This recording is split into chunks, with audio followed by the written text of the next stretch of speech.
Thanks for tuning in to the Joy of Baseball podcast. It's all about baseball, from the sandlots to the big leagues and everything in between. I'll share my joy for the game with you, and whether you're a fan of baseball or good storytelling, you'll be entertained, and each episode will bring a little joy to your day. So grab you some peanuts and Cracker Jacks. Let's talk baseball. How we doing, baseball fans? I got a good one for you today. I'm talking to my friend Abel Rostran. He's a Miami Marlins fanatic who I met at Lone Depot Park when his Miami Marlins were taking on my New York Yankees. We don't agree on the same team, but we do agree there's nothing like baseball. Welcome to the show, Abel. Hey, how you doing, Joy? It's a pleasure to have met you last weekend on Saturday for the Yankees at Marlins game. I always love going to games, and I love meeting opposing fans, except Mets fans. That's the only fans that I would not interact with, but everybody else, and the Braves, and the Phillies, and the Nationals. So the entire NL East. But anybody else, Royals, Houston, I was out there on Tuesday against the Astros. I have no problem with anybody. They're great fans, and I can talk baseball all day, all night. Well, you have such a good energy. My nephew Clay and I had gotten to the game a little bit early. We're taking in all the pregame festivities, and you and your boy Momo walked in. And before you sat down, you looked at the field, raised your arms, and let's go Marlins, and started clapping. Took it all in around you, let everybody know you was there for the Marlins, and that energy was contagious. It's funny because as a Marlins fan, when we go to games, especially when the big time teams come to town, right? So when the Yankees come, it's a big series. As you saw, I think the Marlins had over 101,000 fans in the 3 games that the Yankees were here this past weekend. When the Red Sox, the big name, big fan base, the Cubs, they always do great down here. So because Miami is a town that we didn't have the Marlins till 1993, right? So people that are longtime baseball fans down here, they grew up watching the Cubs, the Braves in the Superstation, the Cubs because they had WGN from Chicago that would broadcast down here. And obviously, everybody grows up watching the Yankees or the Red Sox because you had a favorite player growing up or something like that. So I know going into that game that I'm going to be severely outnumbered, which I was because I don't know if you remember, but around us, me and Momo were the only Marlins fans. I think we had 2 people on the side and then a couple of people in front of us. But in those seats, and we had great seats, by the way, in those particular seats that we were at, it was mostly, I would say, 95% Yankee fans. And you guys were loud for the players intro, but not so loud afterwards. I'm not going to bring that up or anything. I don't know if you're ready to talk about that. Yeah, I'm going to give you your flowers, so to speak, because I was going to say the last time I saw you was at the end of game 2. The Marlins have beat the Yankees 2-0, a shutout. Even though it sounded like 2-0, it was a close game. It was never close. Your boys handled business, and you were celebrating that victory. You and Momo there in the stands. Then game 3, the Marlins go on to win easily 7-3. Again, the Yankees were never really in it. So the Marlins swept the series against the Yankees, the first time that the Marlins have swept the Yankees, but certainly not the first time that the Marlins have won, because I later found out, my nephew was telling me the Marlins are the only team with a winning record against the Yankees. I was waiting for you to bring that up. So that game, heading into game on Sunday, which it was, going for the sweep, the Marlins and the Yankees all time, and we've only met in the playoffs once in the 2003 World Series, an instant classic, 6-game. Josh Beckett, complete game. Jack McKeon, who was honored this weekend, by the way, inducted into the Hall of Fame with the Marlins Players Hall of Fame. And so all-time leading, right? So that, it wasn't until a couple of years ago that baseball started doing this whole league where you play every team basically every year, right? So this year the Yankees were here. Next year we go to Yankee Stadium and so on. Before, you would have to go 5-6 years before the Yankees would play the Marlins, right? And I don't believe the interleague play didn't start till the mid-90s, right? When you would started having the Subway Series and the Marlins got tied up with the Rays, as our interleague opponents. But the Yankees and the Marlins had met 20. The record was 23-23 all time heading into Sunday. So that game for us Marlins fans, it meant so much. Why? because now we can actually talk about, hey, guess what? Who's the only team currently right now until next year when we play the Yankees in Yankee Stadium? Who's the only team that has an all-time winning percentage over the most historic franchise? And I say this without no hesitation, the most historic franchise in North American sports, because I will include Canada, I will include the Montreal Canadiens, who have won 23 or 24 Stanley Cups, all of them before the 1950s, by the way. So I'm not taking a shot or anything. But if you guys want to claim your championships from when Columbus was arriving in America, but the only team that has respected and is the winningest franchise, 27 times world champion, and I give them their flowers, it's the New York Yankees. That is the representations of sports excellence professionally in this country, in this whole North America. So the fact that we Marlins fans, a team with a payroll of $58 million, can go around and say, "Hey, the Marlins, you guys trade everybody. You guys don't have any fans. You guys don't do this." But you know what we do have? We have the all-time winning percentage against the New York Yankees for at least 300 days, which whenever we decide, I hope MLB decides to schedule us in August so I can have this for a full year to talk about. It's a great icebreaker. Hey, and I think Major League Baseball needs to recognize the rivalry that has become the Marlins and the Yankees. It may not go back as far as the Red Sox. The Marlins have the Yankees number, so much so that the last time I saw you before we said goodbye, you and Momo were celebrating, taking pictures, high fiving everybody, and you were doing a John Sterling impression.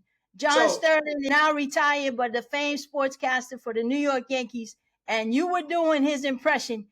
You want to do it? I mean, John Sterling, as a baseball fan, I'm a baseball junkie, baseball fanatic. So I'm also big on the radio. I love listening to radio calls of games because they just do such a wonderful job describing the scene. It gets your imagination flowing. You're imagining yourself in Wrigley, in Fenway, in Dodger Stadium, in Bush Stadium. So I always enjoy, listening those 1 o'clock, 4 o'clock games. I'm at work. I'll put my headphones on and boom, I'll listen to a Rockies. Yeah, it's just, to me, I just love it. So of course I know who John Sterling is. I mean, the man is a legend. He signifies so much for New York baseball that even if you don't like the Yankees, you respect the man. He's at Harry Carey type of level. He's at that all time great, play by plays that you just know that guy is associated with a special team. So to me, I always respect them. But a few years ago, I don't know if you remember, John Sterling was playing, I think it was the Blue Jays. It was a Blue Jays game, and there was a pop out that it went up in the air and it was coming towards him, and he's doing the play by play. And I remember he was like, the ball was coming, and he said, "Oh, the pop out is coming right in the press box." And it went inside the press box, and you hear him. He's like, there's a ow, ow, ow. So I remember that moment went viral, and you felt bad for him because he's an older man, and it would hurt for anybody. So Sure. 2 years ago, the Yankees came here, and I remember that we won that series 2-1. I don't bring that up, but I'll bring it up. And I was leaving the stadium, and all the Yankees fans, because that's what I love about these big games with the Yankees and the Marlins. There's so much banter going on, and there's such emotion, and you get all riled up. So I'm leaving there, and I remember I was, the famous John Sterling call is every time they win, is the Yankees win, the Yankees win, right? So what I started doing walking out of that stadium that year was the Yankees lose, the Yankees lose, and then I added a little bit of what had happened to him a few weeks ago, and I go imitating how it happened. Man, the Yankee fans, some of them were a little upset. My wife at the time, she was pregnant, and she's like, "You need to calm down because we need to get back to the car." And I was just like, having a good time. But that's an iconic call, right? It's just like the Chris Berman at the home run derby. Back, back, back, back, back, back, back, back, back. It's just something that you just know and associate with a call. So I love that call, and anytime I can do the Yankees lose, Yankees lose, it's just, to me, it's fun, and I mean it in all good, for fun. Because at the end of the day, sports is meant to be fun. It's a form of entertainment. We're here to just joke and have a good time. We all got to go to work. Our lives continue. Now your energy is contagious. You know, I say the joy of baseball. And I'm watching you for 5 minutes into the game, and I tap my nephew Clay on the leg, and I'm like, I gotta get him on the podcast because that's what it's all about. And of course, we're losing the whole game, never any. But I'm having a blast nonetheless watching you enjoy the game. And then at the end, when I see you do the John Sterling, I'm like, this is too good. And your appreciation for baseball is apparent. I love baseball. I mean, I've grown up loving baseball. I was born in Nicaragua in Central America. We are a baseball loving country. That is our number one sport. That is our rey deporte, our king sport, right? As we say it. So growing up over there, you watch a lot of MLB. MLB is there every day. You watch every team. Believe it or not, when I was a kid over there, I came to this great country when I was 8 years old. So I came here in the year 2000. The Marlins were already here. So that's obviously the team that I'm going to adopt because that's the game that I can go to. But growing up as a kid, my grandfather was a huge, believe it or not, New York Yankees fan. So I remember those 98 World Series, that 99 World Series against, I believe 99 was the Braves and 98 was San Diego. You know, I remember the Subway Series of the year 2000. I knew El Duque Hernandez, the pitcher for the New York Yankees from those early 2000 teams. His uncle was friends with my grandmother, and I remember going to his house. And during the time of the 2000 2001 teams, when he was pitching for New York, you know, I remember the 01 World Series, 7-game instant classic against Arizona. So I remember growing up as a kid, and I knew the Yankees, and to a certain extent, I like the Yankees. That again, that's why I do not hesitate saying I respect the heck out of them because that's just a franchise that everybody should model to be. I would love to be that time, but you know what? I love my Marlins, so right now we're okay. But that's how I grew up learning the game and loving the game. I wish I would have been physically able to play the game. I mean, just there wasn't that many good sports genes, so I decided to transfer those genes to my brain and become a baseball fanatic. And I just love the history of the game. It's just the most historic sport.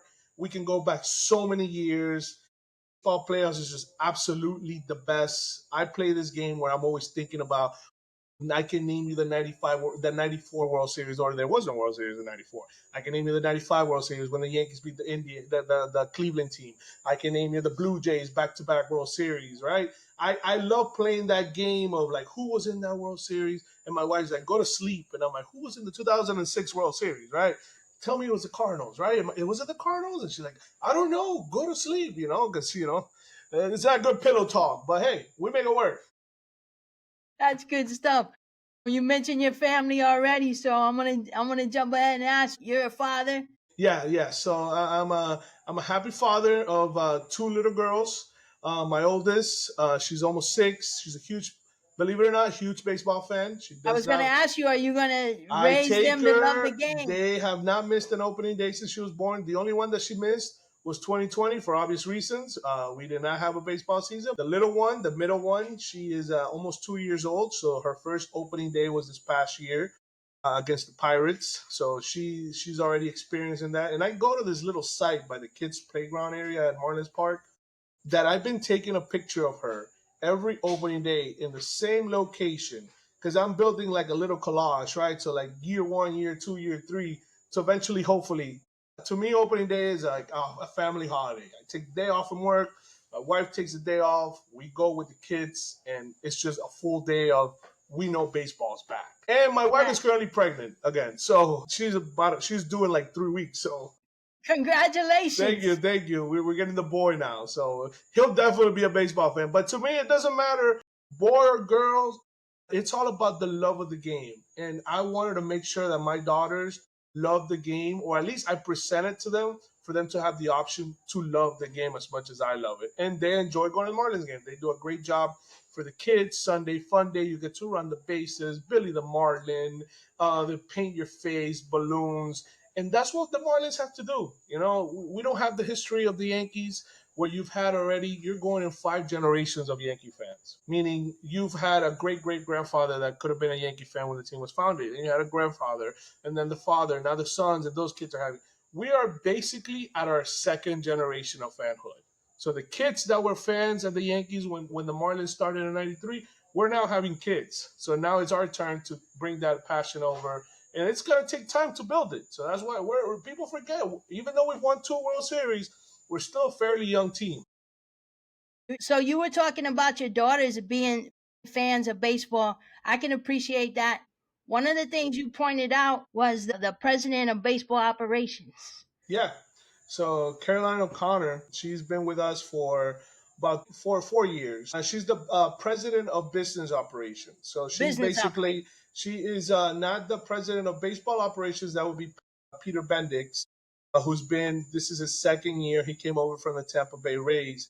But Caroline O'Connor, she has come in, and I believe she's one of the, if not the first or the only female team president as far as the business side, which is a huge deal because they are the ones making that are part of the budgeting, and she's the one that's doing the business development for the franchise. Since she's come in, we've seen the increase in sponsorship. They're doing a great job with the branding. The ballpark has taken some major upgrades. You can see it on the display, and it's just I'm very proud to be a fan of that because as a girl dad, I want my daughters to have those opportunities as well, right? Because we need to break those barriers of them just being jobs specifically for men. No, those are jobs specifically for the best person possible for the job. It shouldn't matter if it's a female or a male, as long as you are capable of doing that job, that's all we want, right? So we're very proud of that she's doing a great job. And I don't know, you saw the game experience. Everything, operations run smoothly there. Concession stands for a big crowd, which we're not used to. On Saturday when we saw each other, it was 34,000. That stadium holds 37. So we see that, and World Baseball Classic, Serie del Caribe, which when we had that last year, we're attracting a lot of that. So it's very positive direction. So I'm very proud to be a Marlins fan just for that as well. And she's great, by the way. You see her on the concourse. She'll stop by. She'll say hi to you. She's down in the PNC club. She's everywhere, and she's very accessible, which is very refreshing. Yeah, I really appreciated that you pointed her out. Me as a female sports fan, I really appreciated that. And when I was younger growing up, you didn't see women in No. sports. There were some, but not with the popularity that's happening now. And not to bring the Yankees back up again, but when Derek Jeter was in the front office, Mm-hmm. he actually brought her and Kim Eng in. Mm-hmm. They were in different positions then. Kim Eng was the first female GM, so definitely a lot of respect for the Marlins front office over the years, empowering women in these big positions. Yeah, I And I mean, really like the fact that you as a fan, recognized her and show absolutely. pride. Kim Eng also, I mean, she came in during that time. She was the first female GM. We didn't have a president of baseball operations at the time. And when she left after the 2023 season, which that year we made it to the playoffs for the first time in a full season since 2003. We made it in 2020, but it was a shortened season. But for the first time since '03, we made it to the playoffs under her leadership. And obviously, she had some difference of opinions, or I would say she didn't want a baseball president operation in there. I don't really know the details. Nobody really knows. But she decided, her and the owner decided to part ways. And she's doing great now. I believe she is the commissioner of the Women Baseball League, if I'm not mistaken. Yeah, So, the AUSL, the the, Athletes Unlimited Softball League. yeah, so Um, she's doing great. And I think that's going to be great. And I believe we're going to have softball back in the Olympics in 2028. So we're seeing a lot of positive things. Caroline is doing great. I mean, I'm very happy with all the progress that we're seeing. It's a young team. We're building something. They want some sustainability, which is something that we really want down here because that's how we're going to grow. That's how we're going to get the fans back out there. So I'm very excited about the future with that. you mentioned the World Baseball Classic, and I had that down as a question for you. Did you attend any of the? Absolutely, Okay, tell me absolutely. a little bit about that because I want to go. I think it's So next year. you Talk gotta to me go. about You that. gotta go. So the World Baseball Classic gets held every 4 years. I've been to the 2017 one, the 2013 edition. Miami is the only host city that has been them in Tokyo have been the only cities that have held competition for the World Baseball Classic since it started back in 2006, the inaugural World Baseball Classic, which was won by Japan. They beat Cuba that year. Then in 2009, Japan repeated in the WBC. 2013 had Dominican Republic went undefeated, and they won their first ever World Baseball Classic. And in 2017, finally the U.S. got on the board, and we got our first World Baseball Classic title. And then it was supposed to happen in 21, but obviously COVID delayed it a little bit. So they brought it back in 2023. Miami Lone Depot Park was actually a host for the first round, quarter, semis, and then the final. I was lucky enough to have gone in 2023. My home country, Nicaragua, actually qualified for the first time in our country's history to Classic. So I went to all the games except the opening one against Puerto Rico. I was there against Israel when we lost 3, a brutal game. That was the only one that we really had a shot. Then we lost 9-1 to the Dominicans, and then the Venezuela game, which was a 5-something game. I also went to the semifinal that year, which was Mexico against Japan. Instant classic. Otani was with Team Japan. They were loaded against Mexico with Randy Arozarena. And that game ended up in a walk-off in the 9th inning in the semifinal. And then I went to the final, which was the U.S. against Japan.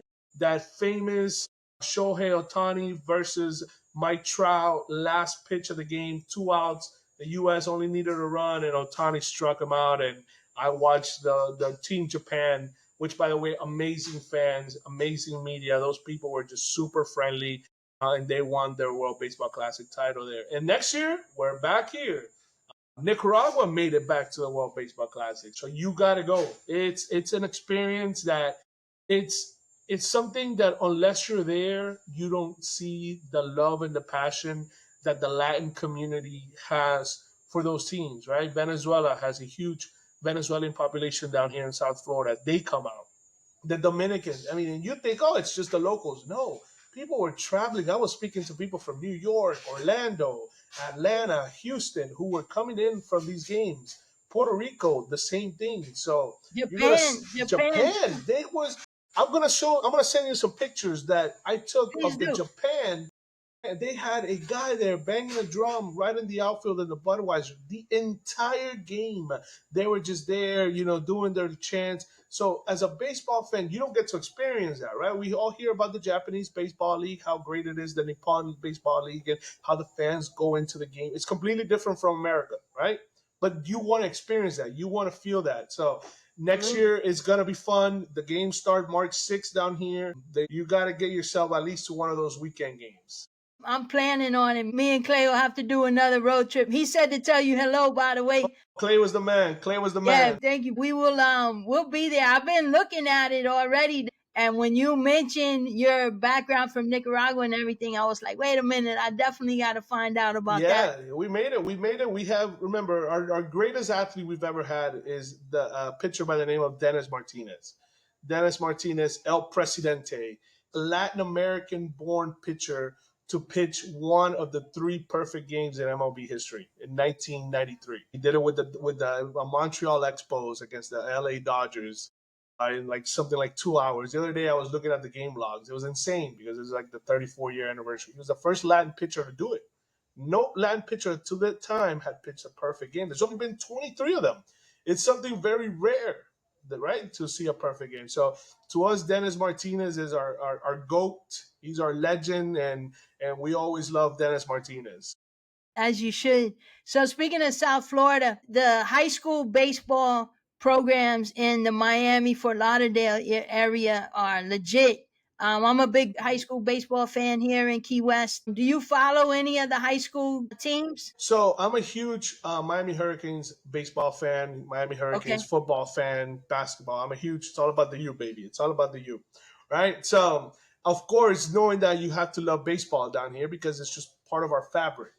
We have so absolutely. much talent that leaves the Tri County area that goes on to MLB. It's insane, right? And they all have a start here. You have your powerhouses, you have your private schools, you have your local schools. You go to Broward, Art Bishop, Stoneman Douglas. Those are powerhouse teams that are producing MLB talent and sometimes even ready right out of high school. So it's a very strong foundation, especially in you're seeing that growth in Broward. You've always had it in Palm Beach, but Broward has stepped up their game, and obviously Miami-Dade has always produced top talent, kids that are going to play in the big conferences in college baseball, the SEC, the Big Ten, Big 12, ACC, and now some of them are getting drafted. I mean, we see that all the time, and you're starting to see those generational kids starting to come out of here, right? Our Manny Machados of the world, Miami local kid, right? You see a lot of those kids that Absolutely. you're thinking. The pitcher for the Yankees was born in Miami. The one that pitched on Friday, Carlos Rodon. Rodon. He is Yeah. from Miami, and then he moved to North Carolina, and he went to NC State. But originally, he's Cuban background. Parents were Cuban. He's a Miami kid. So you'd be surprised how many of those kids, and not only that, the training, it's next level here. You know, you have some top notch professional coaches that are teaching at the high school level, which is very good and it's very healthy for the whole game. Yeah, if you want to see good baseball in South Florida, from little leagues to the high schools, college, and now with the Marlins are hot right now. So They they're are. sitting in third place with about little less than 50 games left in the season. What do you want to see out of your boys for the next, the The last third of the season to end up in the wild card spot? so the Marlins this year, obviously last year we kind of had a rebuild. The 2023 team that made it to the wild card.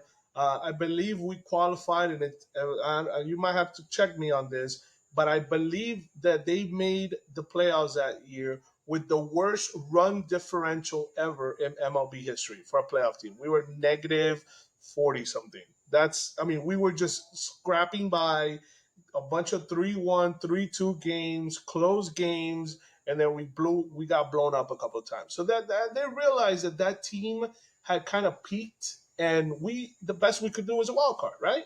We're a smart market team, meaning you cannot take many chances on free agents because it's going to cripple your franchise. It's going to cripple your dollars. So last year they got rid of Luis Arias.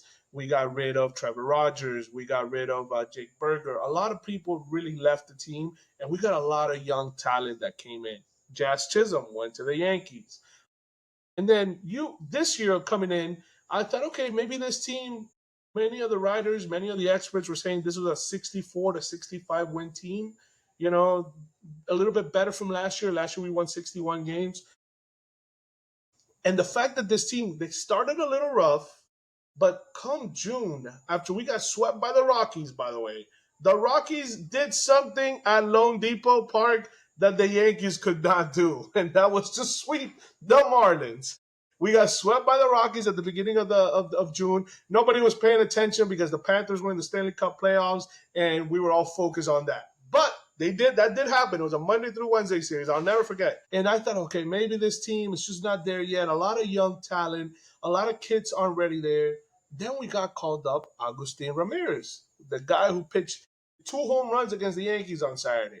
Who was Yeah, a I was there. I saw. I don't mean to keep reminding you. He decided to come. You know, we call him up, and the kid has been killing it.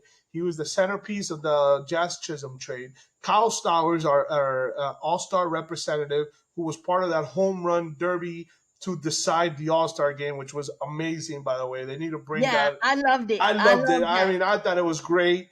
Same here. I have some ideas for that. I think you should do like you should have two regular players, and then each manager can say, let me get the parking attendant against the lady who's selling arepas, right? And let them go at it to have a little bit of spice, you know? You heard it here first. Hey, I'm just saying. But so this team was young, energetic, and then mid June we just went on a hot streak and started. It all started when we went to the West Coast. We swept the Giants, who at the time had just traded for Rafael Devers, and they were looking good, and we swept them in Oracle Park, beautiful park by the way, one of my favorite parks I've ever been to. And we swept also the Arizona Diamondbacks, who 2 years ago won the World Series. They were a contending team. They were ahead of us in the wild card, and they just got on this roll that they kept winning series and series. So as a Marlins fan, I'm just already, to me, it's already a win because the fact that we're seeing this young, talented team develop. We're the youngest team in the majors. We have the youngest coaching staff in the majors. And the fact that we're seeing progress, because that's all we can ask for. We're not there yet at the Dodgers level. We're not there yet at those teams that are expected to contend this year. But what we, as a fan base, should be happy about is that we're seeing progress. We're seeing Kyle Stowers. We're seeing Marcy, who just got called up and is killing it right now. We're seeing Troy Johnson. We're seeing all these kids, and the pitching depth is getting around, pitching a lot better. So to me, even if we don't make the playoffs, because it's going to be very difficult, I have to be realistic. There's a lot of teams ahead of us, teams that were buyers at the trade deadline. We were not, we stayed idle. But the fact that if we are somehow able to continue and just keep progressing and getting better, and if we can get to 75 wins this year, to me, a 10, 15 game, that's what it's all about. And if we somehow magically get to 82 and 80, I mean, we should just do the parade, even if we didn't win a championship, because that's already something that you built for next year, right? So to Absolutely. me, as long and my favorite part is every game has been fun. I go out to the ballpark and every game is a close game. We're in it. We're in it in the seventh, eighth. It's a 1-run game, 2-run game here.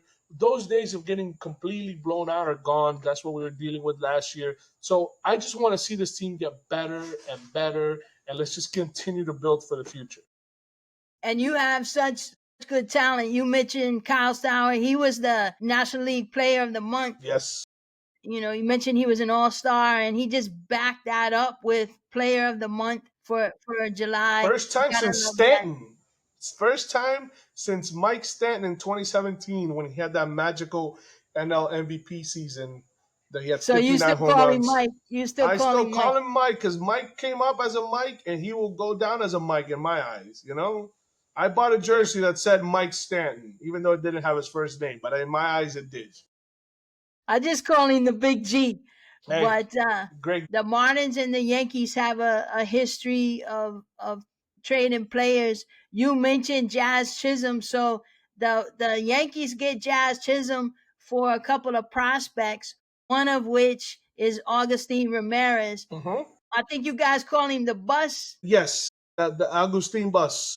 Gus the Yeah, bus. Gus the and he, bus. he does this thing here, that's his thing. And he showed up and showed out. So game one of the series ended up being a dramatic extra innings walk-off win. And he got that little dribbling to the pitcher's mound that ends up scoring the run. 12 And then 13.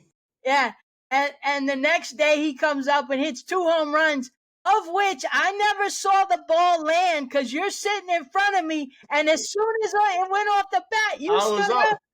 So best I could do was see between your hands. If you got any video of that, you I gotta don't send think it I to me. got a video of Agustin Ramirez because as soon as he hit those lasers, I mean, they were out of there. Those exit velos must have been above 100 something because they were so quick that it's just the kid is ridiculous, and that's what we want, right? And he's so young and they're so disciplined at the plate, which is so rare for young players to come in and get called up and not have strikeout issues. These kids are taking their time. That's veteran leadership right there. So, I mean, I don't think it was a bad trade for the Yankees. You guys got Jazz Chisholm. I mean, Yeah, he's he's a he's superstar. he's a superstar. That he was in the cover of MLB the Show in 2023. I mean, we used to have a thing back in 2023 that it was called the Jazz Band, and Jazz used to come out, and he was playing center fielder that year for us because we wanted to try him out there, and we used to be in the outfield. It was called the Jazz section. Oh, it was great. I mean, and he was always great with the fans, and Jazz always has a special place in our heart because he played the game the way it was, and he was very fiery against the Braves, which I love because I don't like the Braves. So every time that somebody can, fight the Braves, with his, get a little aggressive, I love that. I love that. That's what rivalries are for. And he has a great life story too. He comes from the Bahamas. He talks about, they asked him one time, who's the best baseball player you ever saw? He goes, my grandmother. He used to play baseball with his grandmother. He says that she used to take grounders from him, and she taught him the game because baseball's not big in the Bahamas, right? People think that, oh, it's a Caribbean country. They're more into soccer, right? That's more into a soccer, the cricket. is huge there. So baseball is not the number one sport. So the fact that you have a superstar, basically, a guy that's on MLB The Show, which is so big for young kids to have somebody like that, that's already saying a lot about him. So you always root for a guy like that. The other big one you mentioned, Mike Stanton, Giancarlo Stanton, that was a big trade. No, I mean, that was that year that Jeter took over after the team sold to Bruce Sherman from our previous owner, Jeffrey Loria. And at that time, I think the team was kind of wanting to go a different route. Mike Stanton did say he didn't really want to be part of a rebuild. I mean, he had been with a rebuild already. People forget the Marlins in 2016 had an outfield that consisted of Mike Stanton, Marcell Ozuna, and Christian Yelich. We forget about that. Like that, if you look at it, if you look at the careers of those players, that is a Hall of Famer, a guy that has been consistently a power hitter in Marcell Ozuna, and a guy that has been the NL MVP in 28, Christian Yelich. I mean, that was the outfield that the Marlins had. So he got traded, and I love Mike Stanton. To me, he will always be Mike Stanton. He got called up here in 2010. He was the face of the franchise when we opened up that ballpark, which I was there, by the way, of opening day in 2012, April 4th, 2012. I was there with my then girlfriend. We only had standing room only tickets because the tickets were super expensive, and I was only making $12 an hour, so I couldn't afford real tickets. So I told her, "Hey, listen, they're gonna have standing room only tickets for $25. Are you That's down to go?" And she's like, "Yeah." So we go. I buy the tickets, but then I forgot to mention to her that I wanted to be there at 2:30, even though the game was at 7, because I really wanted a good spot at the just a standing little bit room area. early. So when I call her at noon, I'm like, "Hey, are you ready?" She's like, "The game's not till 7." I'm like, "No, we got to go now." So I was one of the first persons to enter in the outfield with their little stair section by center field there. So, and Stan was always the face of the franchise. Stan was the man. He is delivered for us. 2016, we were so close to making it to the playoffs for the Jose Fernandez unfortunate accident that took his life. And Stanton took a ball to the face. And people forget about that. The Marlins were a I was wild watching card that game. team. The I'll never Marlins forget. were a wild card team in Milwaukee. And we were only 2 games back of the wild card. And Stanton was killing it. He was probably going to win the NL MVP that year, too. He had just won the home run derby that year. People forget that, and he got hit in the face. Unfortunately, I think it fractured his orbital, and it's just a nasty, nasty injury, and that completely derailed our season. And then obviously the Jose accident that happened later that month in September. So Stan always was an awesome guy, great to the fans. And he just, if you still go out there, go to the outfield, you still see they still have the ball that he hit the longest ball at that ballpark. If it wasn't for those windows that were out in the outfield, some of those balls would have left the ballpark because he was just, I mean, mid 2000 teens, Mike Stanton was different. He is special, and of all the players for the Yankees, I was so excited to see them in person. We had great seats, as you know, and all the players I saw, seeing him, I got the most, the Love, butterflies, and my heart was racing, just a and I was, monster. I was hollering at him that I loved him, and I always loved him. He didn't even look back at me, but I think he heard me. Yeah, no, he's just a monster. He's just a great guy. And hey, who was the only one that truly showed up in the World Series last year? That's it. That's That's what I'm it. talking about. That's That's all I it. want to say. He was a former Marlin. That's why he showed up. So speaking of former Marlins, Yankees that and World Series, the other trade I was going to mention to you that the Marlins got from the Yankees that I think favored the Marlins was Mike Lowe. Mike Lowe, one of my all-time favorite Marlins. I Mine mean, too. he is the definition of what an amazing player he was in that 2003 team. Right? I mean, he was that leadership that team needed. He went on to have a great career. Then he got he left to the Red Sox and he won a World Series with the Red Sox in 2000. He was part of that Jonathan Papelbon team that went all the way, and I believe Josh Beckett was part of that team as well. But Mike Lowe was just, I mean, everything. He is a local guy. He's just amazing. I love Mike Lowe. He's up there with one of my all-time favorite Marlins. And believe it or not, I believe there is a future Marlins Hall of Fame calling Mike Lowell. Hey, I agree, and I will be there for that one. It was nice to see Conan in it, obviously, and then Jack. We were able Jack, to be at the game on Sunday. The skipper was inducted. he looked Um, great, by the way. He looked great. yeah, 93 years old, and he looked amazing. I mean, he threw I that wouldn't ball perfectly down. I mean, I want to look see like that. that when I'm 60, not 93. I mean, the guy looked amazing, and he still spoke sharp. I mean, he still has it, and he was 78 years old when he won the World Series with us.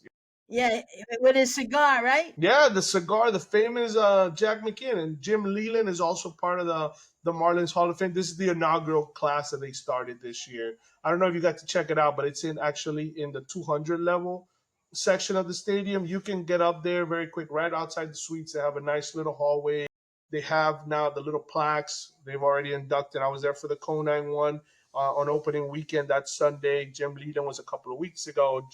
Jack McKeon was this past Sunday, and we have one more part of this 2025 class, which is Luis Castillo, who's going in there this year. Yeah, I didn't get to see the Hall of Fame. I kept You got to check it asking out. people. I got to see the bobblehead collection, which Okay, was pretty cool, but it wasn't what I was looking for. you got to go up their second floor, and you'll see they actually even have the World Series trophies lined up. 97, 2003, they have a nice little wall of fame of all the players that have won Rookie of the Year, Cy Youngs, all those type of individual awards as well. I definitely want to go back, and you were talking about that earlier. The ballpark, the fan experience was wonderful. Nothing but compliments. I went to plenty games when they were at Joe Robbie, and that was torturous Yeah, watching baseball in the those in the football Sundays. stadium. Talk about a heat stroke, Don't talk to me about a Sunday 110 at Joe right? Robbie Pro Player Dolphin Stadium in the middle of the summer. Those bright orange seats. I mean, you needed to buy a Gatorade just so you could pour it on your seat so you wouldn't burn your butt when you would sit there. I mean, it was just, I don't regret those. I do miss my Super Saturdays they used to have. They used to have concerts out there. I mean, it was just a fun time. I mean, and I wish they would have built this stadium more in a central location. I think that really does hurt, unfortunately, the Broward fan base, the Palm Beach fan base. And that's why you see the crowds are much better on Saturday and Sunday compared to a regular weekday because it's really hard to get down to Little Havana. It's a great stadium, and I think it's great for the community. But if you would have built it where Hard Rock Stadium is, somewhere in the middle where you could attract that Broward and Palm Beach crowd, that maybe they can go out on a Friday night or a Monday, Tuesday game against the Astros. It's to me, it would have been better, but hey, it's already built there. Let's hope that we can get great crowds on the weekends as we've been doing the last couple of weeks. Well, I'll definitely go back. I'm only 3.5 hours Yeah, it's not away, and, bad. and the fact that I haven't been there, I still call it the new stadium, and it's been there what 12, 13. It opened up April 4th, 2012.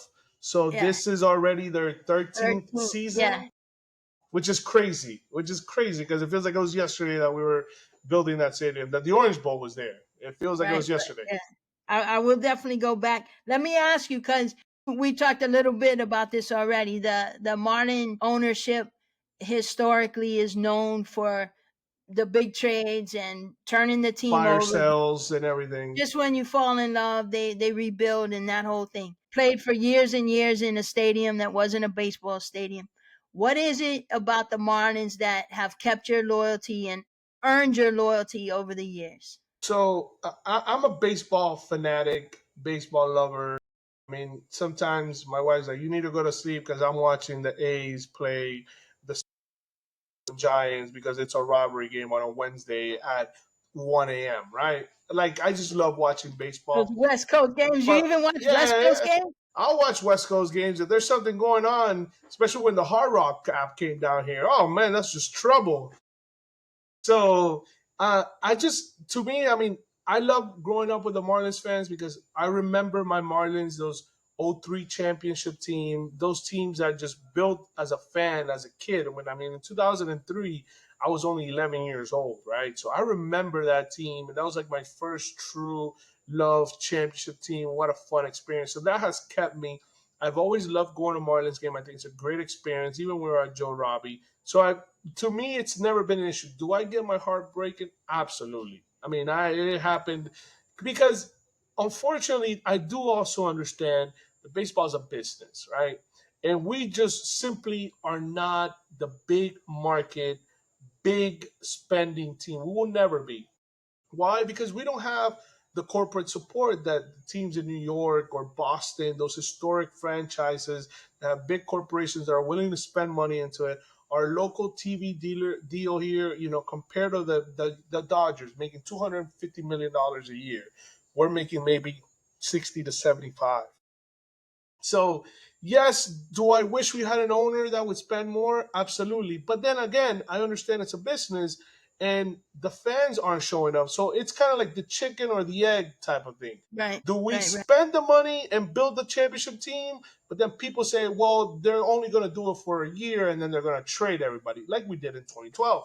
But then that team was also badly constructed. So I understood why we did it, right? So I just think we had to find a median to see, okay, we need to find a budget that is respectable at MLB levels, somewhere in the $1 to $140 million range. But then we also need the community to support it a little bit better. But it also, you can't expect people to spend money because everybody has different situations, right? Not everybody can afford tickets all the time. So it's a little bit complicated, but I think the way that they're doing it right now, I think that's the Tampa Bay way, right? Teams that build players, you fortunately have to get rid of them right when your trade value is up, and just. But as long as you keep that consistent winning product, consistently competing for the division, this team has never won a division title ever. We've won two World Series and we have never won a division title, which is ridiculous. It's crazy, right? Yeah, You yeah. had the '90 Braves that won 15 or 16 in a row. Then you had the Phillies in the mid 2000s, the Mets going to the World Series in 2015 against the Royals. Then you had the Braves again. So it's always been, that's just not who we are. And we are also in a division with the New York Mets, highest payroll in baseball, the Phillies, top 10, the Braves, top 15. Even the Nationals have money that they spend on. So I just Well, think it's. you have to love it that you're above the Braves and the Nationals, That's right. right? That's You're right. competing, but yeah, a tough challenge with the Phillies and the Mets You're above you. never gonna be able to compete with them, and unless you get an owner like Uncle Stevie that's willing to just has so much money in the world that to them it's just a hobby. Maybe, but is that proven to be a winning solution? I don't think so because last time I checked, the Mets and the Marlins have the same amount of World Series. Just Just saying. saying, just saying. Just saying. Same, and actually, we've won two World Series since the last won the World Series in 1986. All thanks to Bill Buckner. Just saying. I don't want to stir it up or anything. And I'll just add to it, they never gonna win it with Juan Soto because now they cursed. He cursed Enjoy them. it. Enjoy it. Enjoy it. Kyle Stowers has better numbers than Juan Soto. He's doing it up. It's for the love of the game. At the end of That's the right. day, why do we keep going back? The Yankees haven't won a championship in a very Nine. long time, but it's for the love of the game, That's right? right. I mean, you've won '09 was the last time the Yankees Yeah, won a World Series yeah, against the Phillies. I think it was that wasn't a rematch. Then they went to the World Series again last year, and before that, it had been a minute. yeah, yeah. We'd even missed the playoffs the year before too. The year So before, yeah, yeah, which is super rare. That just doesn't happen. we're spoiled for sure. We could talk forever, and I'd love to have you back, right? I'd love to have you back. Absolutely. We Maybe can talk playoffs, maybe that's what I'm playoffs, saying. playoffs. My little Dennis impersonation. Playoffs. Yeah, yeah. If by chance the Marlins and the Yankees get in, we'll have you back, or even if not, because obviously We you can know the talk. game. We can talk playoff previews. We can talk down the line wild card. I love baseball. I love talking baseball. I mean, my wife is probably happy that I'm on here talking baseball, so she doesn't have to hear me talking baseball. I'm already gonna play a game when she's in labor. I'm gonna task her, be like, "Hey, name me the 2006 World Series. Give me your 2013." How many? Who's the only team that won back-to-back World Series in even years? Oh, the 2010, 2012, and 2014 San Francisco Giants. That type of nonsense. Let's see if she remembers that. Yeah, I don't know if she'd appreciate that or not. We'll give it a shot. We'll give it a shot. Just stay far enough that she can't reach out and grab you. That's right. That's But right. I like to end the episode with the segment that I call For the Cycle.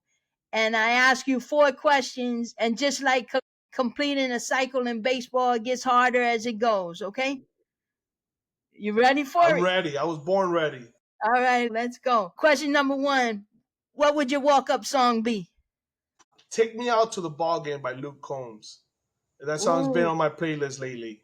It's a great I don't song. know if I've heard that It's a version. great song. It came out in his album from 2 years ago, last year, Fathers and Son, and Mm. it's called "Take Me Out to the Ball Game." It hits you when you have kids. You're like, "Oh, stop it, Luke." All right. The next question. What's your favorite baseball movie? Oof. I mean, I love The Rookie. I love Field of Dreams, but I like. I'm gonna say The Rookie. Very good. I haven't heard that one yet, and I I love love The that Rookie. movie. That movie is so good. When his That is a arm just really good. snapped. I remember I Yeah, was trying to injure my arm to see if it would like magically appear. I could become an MLB pitcher when I was 12. that's a classic. And I just watched Field of Dreams 2 nights ago, and Okay. I watched A Perfect Game last night. There's I think one that came out a few years ago. I think it was with Dennis Quaid that he makes it to the MLB as like he was like a former teacher. Like I'm trying to think of the yeah, name of it. wasn't It was that with the was a Rangers. With the it was a Rangers. Disney movie. It was a Yeah, Disney movie, and he made it to the like he was a pitcher. And something had happened, and then he was already like a high school teacher, like in some small yes, town in Iowa. And I remember like he goes to the major, to the minors, and his wife's like follow your dream, and his kid, and then he gets called up to the majors, right? And that scene when I mean, I cried like a baby when his son's like, "That's dad, that's my dad," and he's oh my god. God, that's a great movie. We got to find out the name of that movie. yeah. It We was a gotta great find that out. movie. I'll find out. I'll put it up when I do the edit. I'll put it up there. But yeah, look it up, because I'm gonna ask you 2 more, and they get a little bit harder. I gotta have your undivided attention. But while you looking it up, Sandlot is All that time. one there. That's my All time. favorite. You know, All time. The Bambino, the so Grand Bambino. many good baseball movies. I think baseball has produced the best sports movies out of all the sports, right? Football, you have some good ones, but baseball just has that emotional. You can go comedic, with Major League, for example, or you go with something emotional that touches your. It's. I found the name, by the way, of the movie, the Dennis What Quaid is it? movie. Tell me It's what called is The it? Rookie. The Rookie. The one I was telling you about is Rookie of the Year. Is the one Rookie that of the we were Year. talking about. But Yeah, this that one is we're called The Rookie, and it came out in 2002. all right. Very good. I'm glad you looked it up. I'm gonna pull both of those up and watch them again, because I haven't seen them in You a got to check really it out. long time, and nobody has brought those up. So good on you for pulling something that'll pull at everybody's heartstrings. Get your Kleenex ready. All right. The third question was one player that the Marlins have traded away that it still hurts, that you wish would have retired and finished his career as a Marlin. So that to me that's a tough question because most of our players. I mean, we had Conan who came back part of the '03 team. But most of our players that have left kind of like gone. But there was one that I mean, I just loved this man. He was so good, and then he went to the Braves. And that was Dan Ugla. I mean, Dan the Man Ugla, those mid 2000 years when he was with Hanley Ramirez. I mean, hitting jacks, second baseman. The kid was just all muscle, and he was just a beast even though he had an error in the All Star game that year. I remember. Yep. Let's not bring that up. Yep. I mean, it's just Dan Ugla was just awesome. I love Dan Ugla. And when he left and he went to the Braves, and that didn't work out. So his career kind of didn't end the way I thought it would have. But I always felt, man, if he would have stayed with us, he would have been a generational player, right? And obviously, the one that to this day, it still pains me. It's not that he got traded, but when we lost Jose Fernandez, I mean, the toll it took on the community was just it was rough. Yeah, that was really touching. So I think I told you at the game that I was all in on the Marlins for 17 years. Did I Hmm. tell you that? No, you didn't tell me that. Yeah, so maybe I was telling the guy on Sunday. So, because I grew up here in South Florida, what you were talking about earlier, Yeah. when we didn't have a team. No, So no. you adopted. So when the Marlins came about, I was all in. Fan club, the whole thing. I still got a The hat Florida and Marlins everything. fan club hat, the whole thing. But after they traded Dan Ugler to the Braves, that was it for me. I had to cut him off. I couldn't, and that was 17 years. If you look it up, when I tell Mm-hmm. people 17 years, that was the trade broke my heart. And it's funny that you say that. See, I think me and you might be brothers or sisters or something. Eh. When you said that, I was like, Were your parents in Nicaragua around the you know, 90s? I don't know. You never know. no, right? I'm just saying. But no, that was one. He was just such a great player. Just he's just a regular guy, Dan Ugla. You feel like you would see him, at Home Depot picking up stuff to go work on his backyard, and or just a regular guy that I would see at a parents PTA meeting, right? Just That's it. nothing out of him. That's what the fan loved him. Maybe he's listening. Hey Dan, I'll Let's go, take an Dan. autograph Let's hat. go. Dan the man. Dan the man. All right, the last question, and this one's gonna be a tough one. I don't really like to do trendy things, but this is a kind of a trendy question you see on the internet. What's your Mount Rushmore of modern players? So you got Oh, four guys. Who's on that mountain? see, people think it's like, the Marlins, they've lost so much. No, there's a lot of all time greats that have gone through this organization. I would have to say, I mean, we have to, it's tough, right? Because you have some guys that did some great things while they were with the Marlins, and then you had some guys that were Marlins, and then they became great things, right? Yep. So it's kind of like somewhere in between. As far as like my Mount Rushmore, players that I personally love that wore the Marlins colors, right? Who brought joy? Who brought joy to the game? All time, Your guys. first one, Giancarlo Mike Stanton. I mean, Let's go. G. he carried us from that time he got called up in 2010 all the way till he left in 2017. He was the face of the franchise. He gave me one of my favorite moments, Mother's Day 2012. I took my mom out to see the Marlins against the Mets. Walk off grand slam, bottom of the ninth to send us home. I mean, he's just, to me, Mike Stanton was just amazing. The home runs, everything that we saw. We may never see a guy with that much power ever wear a Marlins uniform in our lifetime. So to me, you cannot say greatest Marlin of all time without Mike Stanton, right? Simple. Basically, that's just how it is. Number two, Miguel Cabrera.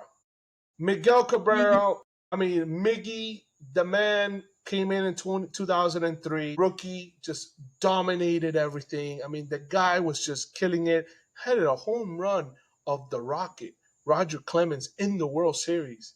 I mean, as a 19-year-old against Roger Clemens, who was at the end of his career but had been pitching since the 80s, and Still the rock. who was still throwing 100 miles per hour, and you hit a home run off him in the World Series. I mean, how can Miggy not be? And we traded him to Detroit in 2007, but he just the definite, of course, triple crown winner, all time, just a legend in the Latin community as far as all time greats. Number two, Miguel Cabrera. Number three, I'm gonna have to go a pitcher here. I gotta go with a pitcher here because I need to show some love to a pitcher. Now I'm between Sandy, who won a Cy Young in 2022, and he's just been the face of the franchise, just a workhorse. How can I not go with a man that brought so much joy to the city, Dontrell D Train Willis? I mean, the D Train, he took baseball over with that instinct, that passion, that love. The Smile. kid from Oakland that just was out there just Little bit of this. dominating, little sideways hat, just the coolness, super great to the fans. And that delivery, that high leg up there, he'd get up there and just throw you that 2004 season. People forget 03, he won the World Series. But 04, I mean, the guy who should have won the Cy Young in 2004. I mean, that's just ridiculous. Just one of the greatest of all time.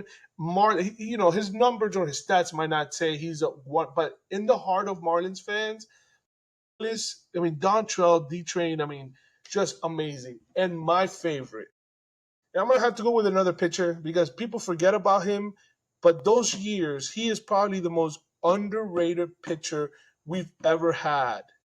Injuries kind of took a toll on him, but those couple of years, he was the best pitcher in baseball, Josh Johnson. People don't talk enough about JJ. I mean, Josh Johnson in 2010, 2011, when he went toe-to-toe with Roy Halladay in 2010, that Roy Halladay, rest in peace, Roy Halladay, who threw a perfect game in 2010. I mean, and Josh Johnson was the other pitcher, and he only allowed one run, and it was on an error. So, people forget 2020. And Josh Johnson was dominating. I mean, he opened up that stadium in 2012 against Adam Wainwright. And he was the face of the franchise. And just, injuries took a toll on him. He wasn't like Mr. Personality, so a lot of people, but all-time greats, there. And, honorable mention, I can't leave Jose out because Jose just brought so much joy to the game. And he was just fun when he took that mound. He hit a home run against the Braves in 2013, his last game, because they were shutting him down. And I was there at that stadium. And Brian McCann, I call him the Pope of baseball, got so mad because Jose Fernandez was running the bases, super excited. Rookie hitting a home run. He's a pitcher, back when pitchers used to bat. And he got so mad and got in his face. And I was ready to go on the field myself. Man, you bring back memories. It's good stuff. And your love for the Marlins, your love for baseball exudes. I'm so glad that our paths crossed that day. Absolutely. And I hope we keep each other's number. I knew you were going to be good on this show. I appreciate you. Please tell Momo I said hi. If you see him. Good luck with the baby coming around the corner. Thank you. And let's go baseball. Let's go. I'm Joy Nulisch, and I appreciate you tuning into my podcast. If you enjoyed this episode, drop a review, share, and subscribe because there's a lot of good stuff on tap. You can find more joyful content on YouTube, the socials, or check my website at joynulisch.com.